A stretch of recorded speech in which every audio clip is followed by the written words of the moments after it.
The connections made at WAIB Summit don't end when the event does.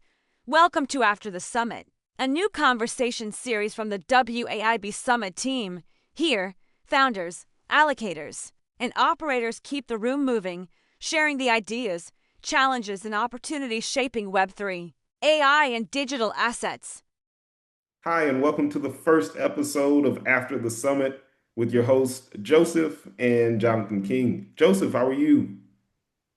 Yeah, doing good. How about you? Doing well, man. So excited to be here. We've got an incredible panel, some all-stars for the first episode, and so really excited to dive into that. But I know you wanted to kick it off, so tell us what you have. Okay, thank you. Hi everyone, and welcome to our first episode. Uh, Let me do a short introduction. My name is Joseph. I'm the founder of Vibe Summit, and it's very great to have so many of you familiar faces joining us today. And it's really hard to believe that Vibe Summit Monaco ended like 2 months ago. It still feels like yesterday.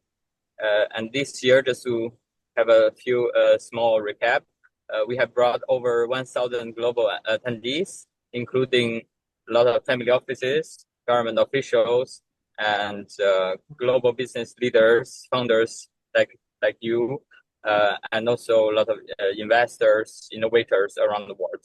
And we had a lot of inspiring conversation. We had world-class speakers and meaningful connections was built.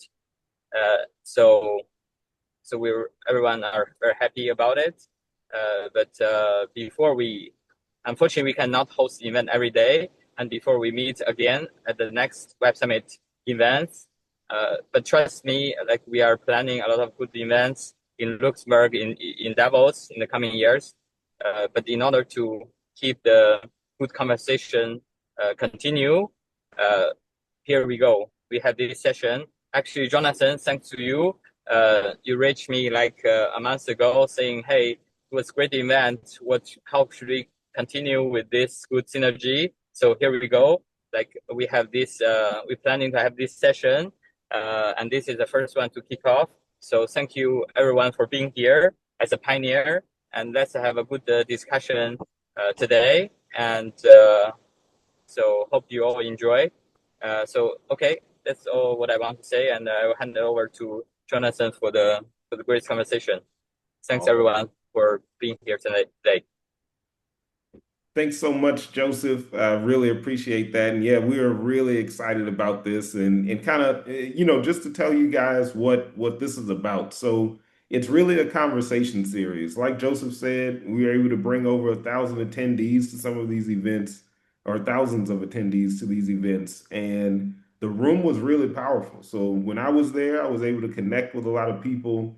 The company I went with as well had a great time, and it was really about these intimate conversations and really getting a chance, as opposed to these massive conferences that a lot of us attend. You're able to be in a room, see the same people over a few days, and really kind of deepen those relationships. And so this series is just an extension of that. You want to be able to connect with somebody, you want to really be able to understand what it is that they do, and then how you can help them, and then how they can help you. So what we're doing is we're going to do that live. So we've got a couple of great guests today. We have Bryce from Realize is here. We've got Lucius from the Marquess of Tihani and the family office. He's based in Monaco now. And we have Gregory from Stablegate. So I know a little bit about these guys. I've spoken to Bryce this week as well, and I'm excited for everybody to get a chance to know them. So, um, all right, first, we want to talk about the summit. So, anybody want to be the first one up to share kind of what was the best connection you made? What have you had any good stories that have happened since the summit? And then also we want to get a chance to introduce you guys companies. So first up, we will have Greg, if you want to introduce Stablegate and then also share with us any connections or positive stories you've made since the summit. Sure. So my name is Greg. I was the stablecoin pioneer, creating the whole market in Europe 8 years ago. And now I'm orchestrating payments for small, medium businesses and primarily family offices who have complex structures, different types of assets, movable, immovable property, and crypto not doesn't really matter. It's just a matter of number of companies we could quickly onboard, and which we do much better job than most of the banks. During the summit, I had an experiment asking customers or prospective clients about agentic role in payments. And to be honest, it's very, very early. People still use their administrative resource to call and yell on some bank CEO or somebody close to the ruling family members to push some of the transactions through and make pressure on the banks. It's far from the vision I have in mind that going forward, the banks will be used just to structure assets, provide mortgages and some complex loans, while all the payments markets will be served by lean companies who have tools and use a lot of agents to conduct AML checks, KYC checks, KYB checks, and route payments through central bank payment gateways, which have been opening in the last couple of years. Excellent, man. And thank you for that. Thank you for that introduction. We'll get into that a little bit more here in a minute as well. Well, all right. Up next, we've got Bryce from Realize. Yeah, for me, first, thanks, Jonathan, for putting that together because it was my second Wave Summit. I met Joseph already a couple of years ago and been to a few events where I have to say, the quality of people is great because it's great to do business. You know, we attend a lot of events, but I'd rather spend time with people I like and people I can build things together. So to me, the Web Summit is more part of the family rather than a business where you go with your badge. I grew up next to Monaco, so therefore, obviously, that was a great choice. Now I'm between Monaco and Luxembourg. We have a securitization fund based out of Luxembourg, where we structure financial products. So we are more like an infrastructure service provider where people are coming to us, and that's a discussion we had already this week together.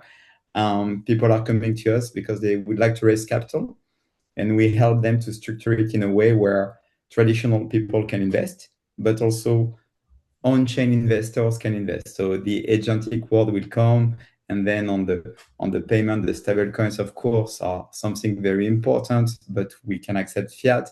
The idea is to say that somebody has a good product, somebody has money, no matter how the money is, they need to be able to communicate and make it happen. So yeah, and those events are the best way to first, again, build the relationship, and then after talk about business and help each other.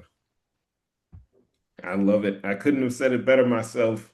And yeah, that's true. And we are living proof of that. And so I'm very excited to continue getting to know you guys and getting to know your company as well.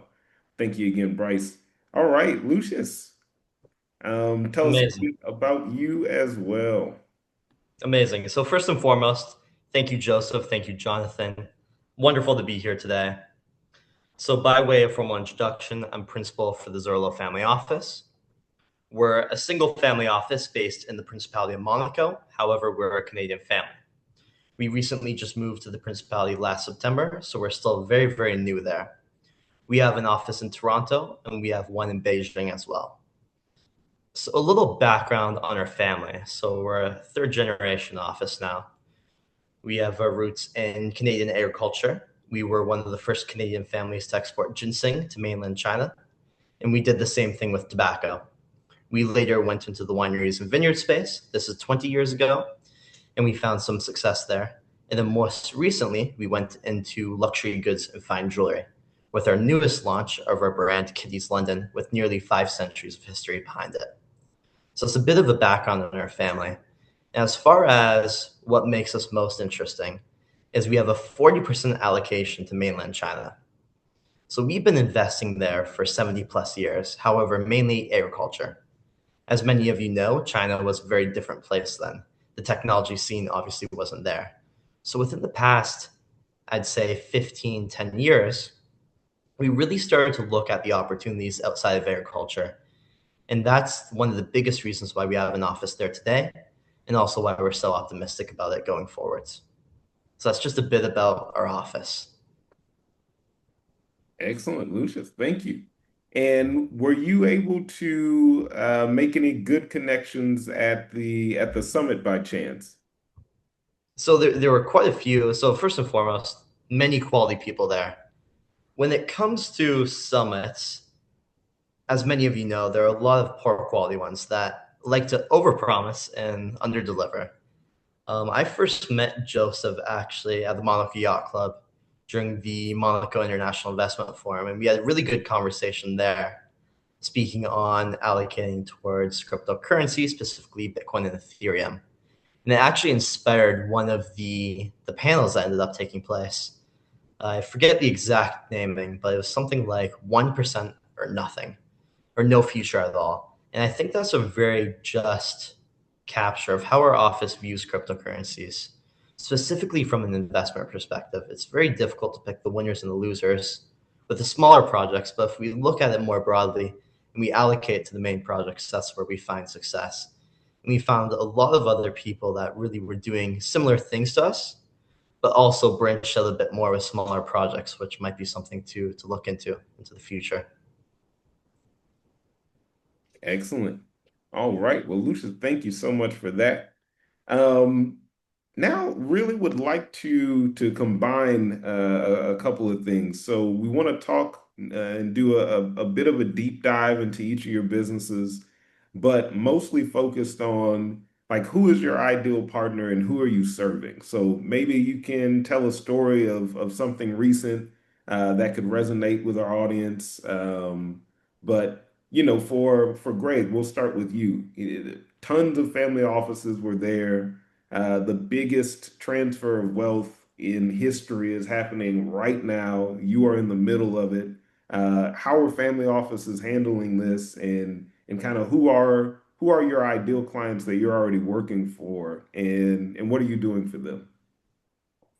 Sure. So I would say that every counterparty or so, okay, let's scratch that. During my family office time when I was managing a macro fund for a family office and I was an allocator, I faced a lot of different banks. Yeah. And all of them gave really hard time to onboard with them, work with them, and even maintain the relationship because it all ended up in like how much capital can you secure with us as a hostage capital for you to do what you want to do, either trade or receive some equity financing, right? Or even make some payments.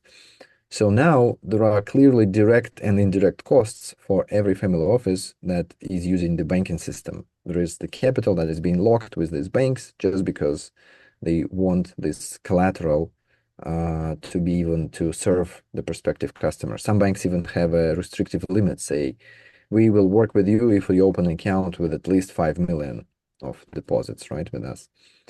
So that has been the norm of the industry for decades, and increasingly so last, say, 5-7 years when compliance cost has gone through the roof across all banks as they need to report so many things and track so many things. They have no or very few incentive for labor or technology to fulfill. So the pitch is very simple. Like we can onboard a complex structure or a dozen of structures or entities literally in a number of days, not in months, as it usually takes with the banks, and move funds between them internally for free and with T0 settlement. Some routes are getting complex or complicated due to the local regulations or say FATF gray list, for example, Monaco, right, is a perfect example. It was added to the gray list a while back, and some banks just refuse to pay to the destination Monaco accounts. They say, well, if you deposit with us 10 million, we would consider, but with your 1 million deposit, we don't want to pay there. So that's a clear value we can create for a customer who wants to move money around and doesn't want to be a hostage of private banks locking too much capital.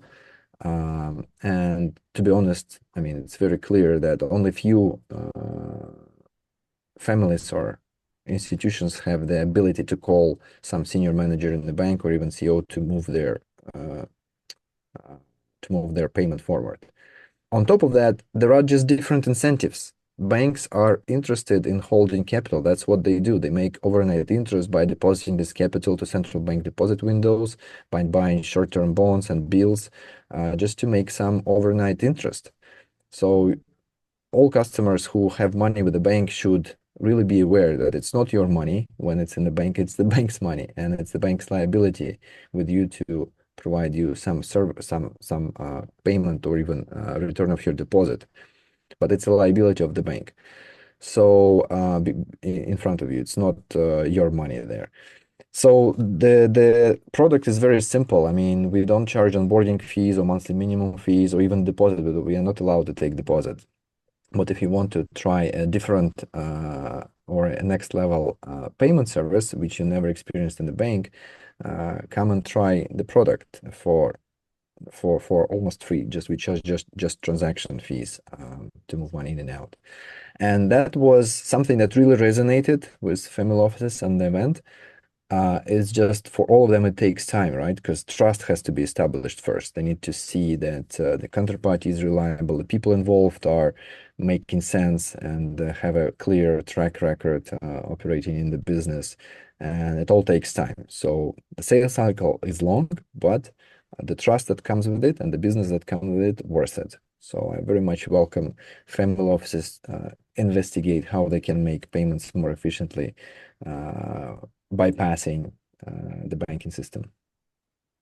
I love that, Greg. And it's so close to me. I think I've spent probably the last year and a half learning about the middlemen banks who really add no value, but they are professionals when it comes to being able to extract and charge for everything. So, and getting down into BIPs and what how much a bank and these different PSPs can make by just moving your own money to a destination, and how how big of a value add companies like yours can create by eliminating those middlemen who get paid to keep people's money. So it's very interesting.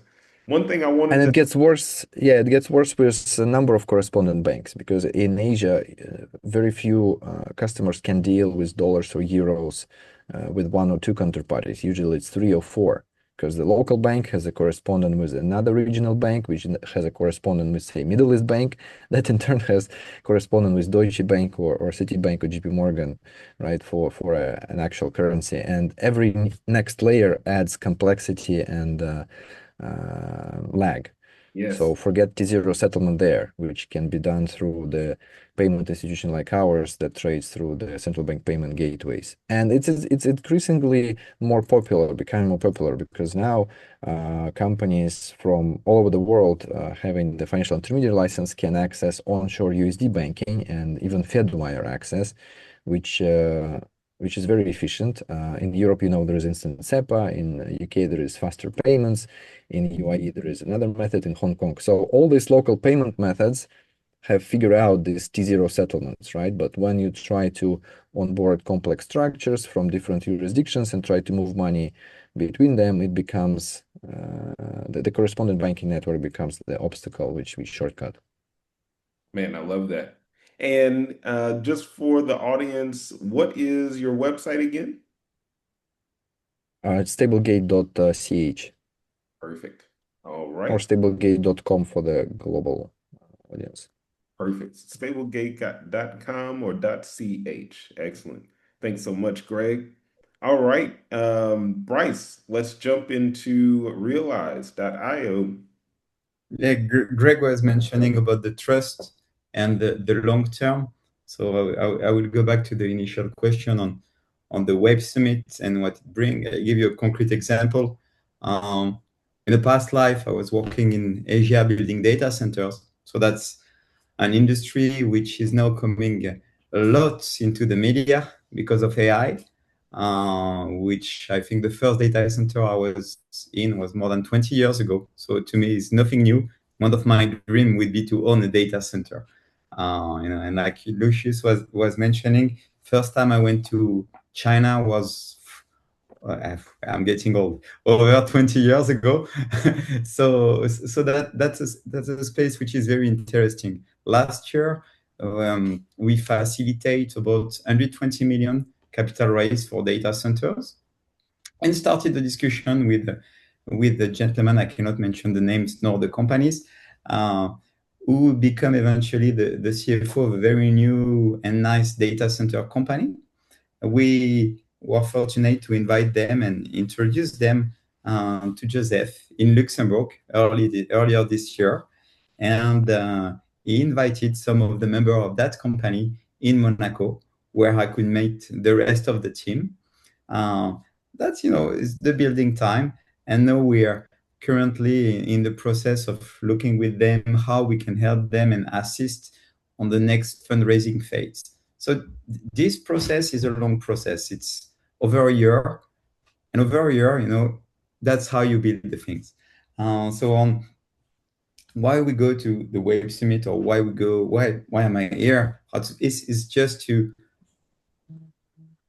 plant the seed. Say, okay, you need to raise capital, or you need to invest within Europe. So same as Greg, within the MiFID plus in some time MiCA environment. So on the regulated space, when you want to invest in digital assets, where sometimes there is a lot of confusion. So the events are also very interesting in terms of education, because depending where you stand, Bitcoin is a digital asset, and a security from a real world asset, RWA, such as data center, is also a digital asset. But those two are falling into different legal framework, same as a stable coin.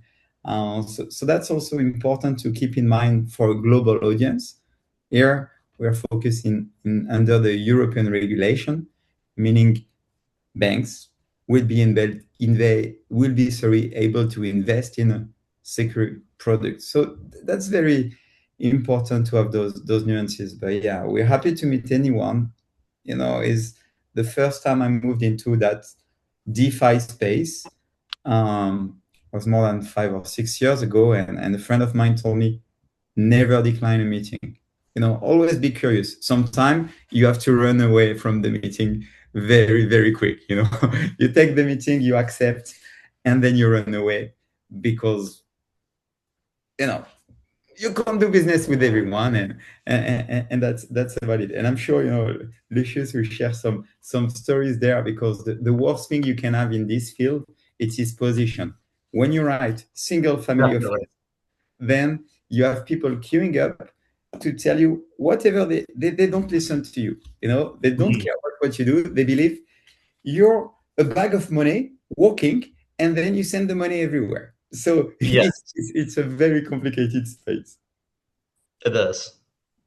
So that's not exactly what a family office is. Maybe I'm no. Well, Bryce, thanks so much. And I know everybody can find you at realize.io, and yeah, that is great. Awesome stories. All right, Lucius, let's get into yours. So, I don't know if this one is phrased correctly, but maybe the ideal person or partner that you guys are working with, or what are you guys focused on right now, as you are potentially deploying or just open to deploying capital, if that is the focus at the moment. Definitely. So I'll start just with the kind of orientating the question towards the companies that we're looking at, whether that be a startup or an already established company. And when it comes to looking at these companies, the sort of partner we're most ideally seeking out is less about the specific sector that they're in, because we invest in a wide variety of companies, from fashion and apparel to energy to sustainability, a very, very wide breadth of opportunities that we can look at because of that. So we try to look at the people themselves, especially when it comes to startups and their teams. And we tend to do our best work with founders who, first and foremost, aren't looking to do an exit in 5, 10, 15 plus years. They're looking ideally to still be holding the company in 10, 20, 30, 40 years, which is really what we look at. So we like to filter everything through this idea of longevity, because it's a really powerful way that we can look at what fits our office and what doesn't. Because unlike a fund, we're not looking to do something every 5 years, and we're not exactly needing to answer to, say, a board of investors, or even if we're a multifamily office, we don't have to answer to 10, 12 families. So being a single family office, we're uniquely positioned to do that. Now talking a bit more specifically with the companies that we're looking at. Because we have so much experience bridging Canada and mainland China, and even just more broadly, North America, Europe, Asia, if a company is looking to do business in China and ought to be there, but just hasn't for whatever reason, we've had a lot of conversations there, and we've done a lot of really, really good work there. Because unlike dealing with multifamily offices and single family offices, who all pretty much have a different investment mandate, whether it being from different families, different countries, we can really apply a copy and paste like strategy depending on the company that we're dealing with when it comes to working with the local government, the regulatory environment, different policies that might apply to them. So just a very broad answer. No, I love that. And even that just gives a lot of insight. And I think every family office is different in what they are interested in. And Definitely. There was, not to interrupt you, but there was a very good quote I overheard at the Spheres 500 Summit. And that was, once you've seen one family office, you've seen exactly one family office. Because families come from very good breadth of backgrounds, countries, investments, how they came to get their wealth, the generations. It all really does make a huge difference when it comes to allocating capital and how they're looking to do that in their goals. Awesome. Yeah, that's a huge insight. I don't believe that a lot of people understand that, especially as they approach. I see so many posts on LinkedIn which make me a little bit nauseous, and it seems to have come back, especially with the help of AI. But the post Yes. that says, "Oh, these 100 family offices are deploying capital, and here's the names and profiles of each one of them. Comment on my post, and I'll send you this list." And I'm like, I just think about the people on the other side. I was like, did they opt in to this? Did you find this data on the internet? And now these people are going to get bombarded with hundreds of messages and decks and like harassment on autopilot, and now Yeah. just send this to this email address and Which connect. is why I started using my personal Gmail address instead. Beautiful. It's a bit less conspicuous as Man, far as what people look for. it is crazy, but yeah, it's very interesting. But no, I think these are all obviously in Joseph's insight into who he wanted to invite for this first episode. Obviously, you guys have a lot of overlap between who you're working with and stuff like that, and so I think that Definitely. there are some obvious synergies and some things that you may be able to take offline and talk and see how can you connect more, where is the overlap, who may be able to help out um, each other. So I think that's good. Anybody have any ideas? Now that where I'm putting people on the spot, do you guys have any ideas on how, maybe Bryce and Lucius can connect and then Greg can move the money for you guys, or how anything come up immediately? Well, going back to a few points made by Greg, I can definitely share some of the pain points you mentioned, especially dealing with the principality between Canada and Monaco, when we were first opening up our office. And even though we did it over a period of 5 years, it was still an incredibly painful process from the Canadian perspective and then also from the Monegasque perspective. Hmm. And in Monaco, there's a terrible saying, but it is very true that all the banks are the same shade of bad. It sounds terrible to say that, but it really is true because they're often very, very difficult to deal with, especially if you're coming from a country like Canada. Interesting. Greg, in situations like that, your solution seems to be a really good fit. Have you been dealing with people in Monaco before, I'm assuming? Well, that's how I found the summit actually and came to you guys because we had a customer who just had trouble moving euro to Monaco, and I thought, how could it be possible? Basically, euro, it's one eurozone, right? It's one currency. Why are you making some of the regional euro non-fungible to other euro? Like, what's going on? It's like one state in, say, Texas would say, well, you cannot wire money in Texas or out of Texas, right, to California. It's like it's a disaster actually. So And Texas looks imagine how good. much I'm from Texas, so they would definitely say something like that. I know. That's why I mentioned Texas, because and also Texas is one of the strongest economies internally, right? So it Yep. could survive without the whole United States. But that's a different topic. So, Yeah. so I was really worried, like that. This is actually happening. So I went to check, and it is. So some destinations like Monaco is blocked across a number of major institutions just because they don't want to increase the regulators' attention to that particular destination. And the worst part is they would like to do it for a bigger fee, right? And Yeah. how much how we can deliver this fee? You just park more money with them, right? So it's just all feels not right. And I would gladly try some other family offices or individuals who would like to explore this with us and help them move money around Monaco and outside of Monaco. I even found a couple banks in Monaco who are having trouble getting correspondent banking relationships for exactly the same reason. So, and ironically enough, we had the same situation in Malta. I mean, I came to Malta more than 10 years ago, and that was the time when Malta was in the gray list, and the major local bank lost the dollar correspondence. So the whole country, for some time, lost the opportunity to pay for dollar-denominated goods. It was quite a challenge. I mean, Malta is far from being a financial like locality like Monaco, but still, for ordinary people, it was a really hard challenge that they were cut off the dollar banking system. So yeah, I mean, these things happen every few years. There is some constraint destination money-wise in and out, and um, we're happy to explore and help people who are having challenges. And again, if you think in terms of direct and indirect cost, it starts to make a lot of sense that you could unlock your capital that you're holding with the bank just to be banked there and move money around using some alternative service and then reinvest that capital even in some government bonds or liquid and low risk ETFs.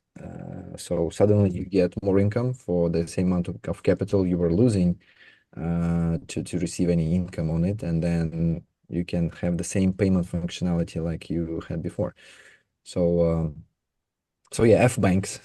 Yeah. Awesome. Well, man, that is great. Yeah, and I think this brings up just a lot of different insights and a lot of different perspectives, but from each one of you guys, different worlds. But I love to see that there's a lot of overlap there. But that's awesome. And as we wrap this up, I really just want to give everybody a chance to say any last words, and then also tell people where to find you guys. This for us was a great episode, and really thankful that you guys were able to make it. Our goal will continuously be to see how can we add value to the attendees of WAI of the WAOB Summit, and how can people continue to connect? And this show is just an example. So we continue to inspire or want to inspire people to reach out and follow up on those text messages. And there may be somebody still in Telegram that after a few glasses of wine you connected really well, but you forgot their name on the next day, and so you got to go back through Telegram. So this is a reminder to do that. But Bryce, if you want to lead out with the close, let us know where to find you, what you're focused on, anything you want to share. Yeah, on our side, to wrap it up is first to find us online or wherever you want on media, social media. But the best is on the event website, on the event section. You'll see where we'll be. So a lot of events coming in Europe, in Asia, in the Middle East. So towards the coming months, that's the best thing. Face to face, always the best. What we want to achieve is quite simple. We want to unite more the DeFi and TradeFi world, because even though the banks are complicated at some points, they are still important on the distribution side for us and on the security side as well, because there are so many, the DAO is fantastic. That's what I'm trying to teach to my kids, that to be honest. The problem is a lot of people are not honest. Therefore, we need regulation. And that's why it's a pain in our somewhere to deal with that. But yeah, our job altogether is to make things more simple. So, and yeah, fantastic. Thank you so much. Thank you. Thanks, Bryce. All right, Lucius, any last words? So you can find us on LinkedIn. We have a LinkedIn profile. We also have a website, so we're quite easily accessible. But we do run into the issue that you did mention before. So really just trying to find people who do align with us. And if you don't align with us, then there might be another opportunity elsewhere. That's right. But really, really looking forward to the next Wave Summit. Really high quality events. Thank you. All right. Thanks again. All right, Greg, anything from you? No, I think it was well said. We as human beings necessarily are dependent on the human interaction, and we have so much digital stuff going on around the world right now, right? And the events like this, where we can meet like-minded individuals and share some ideas and establish this trust, which is very important in financial services world. So it's crucial to have a proper filtration of participants, then a proper crowd at the events, and then so it doesn't become, a huge event where you can just lose yourself and at the same time stay applicable for both service providers and investors to participate and find the good vibe and each other for the mutual benefits. Excellent. Well, all right. Well, guys, thank you all so much. Joseph, anything you want to throw in?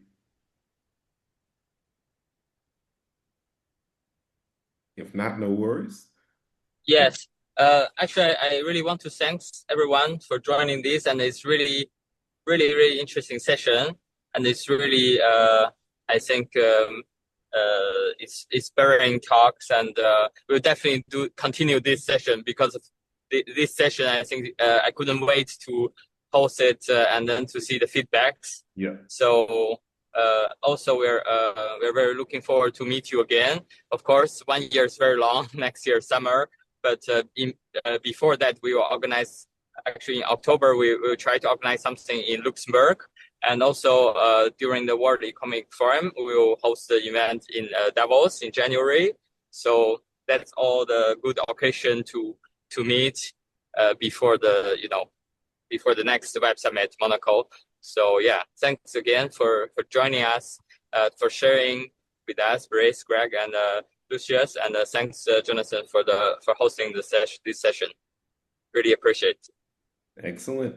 All right. Well, guys, until the next one, thank you for listening. And if you are listening to this and enjoyed what you heard, please share this, repost it on LinkedIn, share it with whoever can listen and would benefit from it. And if they, like Lucius said, if they are the right contact, introduce people, connect people.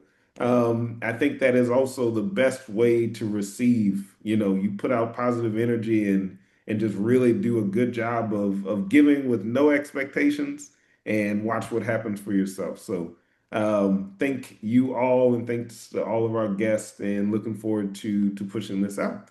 See you guys next time. Thank you for listening to this episode of After the Summit. Stay tuned for more great guests, and we look forward to seeing you in Davos or Monaco. Visit waibsummit.com to register or learn more about sponsoring one of our next events.